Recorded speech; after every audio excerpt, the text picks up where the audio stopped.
By Matthew Daly, Associated Press, Washington. The House on Friday approved wide-ranging legislation aimed at helping communities in the West cope with increasingly severe wildfires and drought, fueled by climate change, that have caused billions of dollars of damage to homes and businesses in RSN. The measure combines 49 separate bills and would increase firefighter pay and benefits, boost resiliency and mitigation projects for communities affected by climate change, protect watersheds, and make it easier for wildfire victims to get federal assistance. Across America, the impacts of climate change. For families across the country who have lost their homes due to these devastating wildfires and for the neighborhoods impacted by drought, we know that we need to apply a whole-of-government approach to support community recovery and bolster environmental resiliency, Negus said. This is a bill that we believe meets the moment for the West.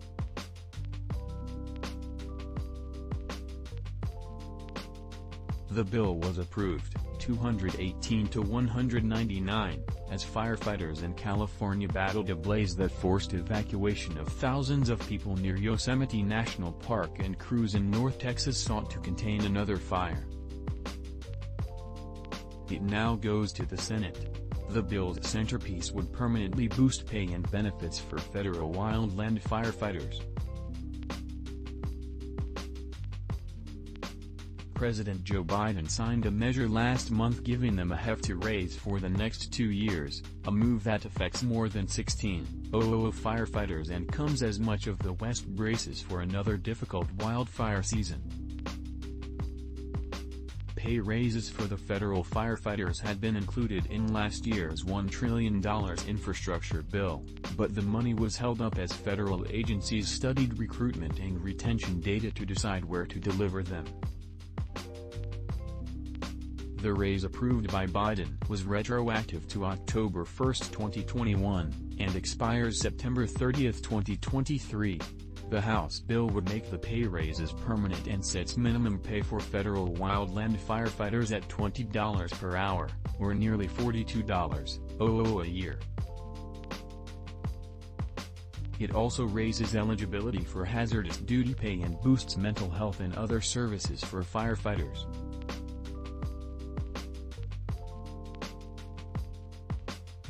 The bill is named after smoke jumper Tim Hart, who died fighting a wildfire in New Mexico last year. The West is hot, hotter than ever. It is dry, and when it is windy, the West is on fire, said Representative Kim Schreier, Democrat, Washington, and we are seeing this every year because of climate change. That's why this bill is so important. The legislation will protect the West by addressing water shortages and protecting our forests and addressing the needs of our firefighters, Schreier said. Republicans denounced the measure as political messaging, noting that firefighters' hourly pay has already been increased above $20 in most cases.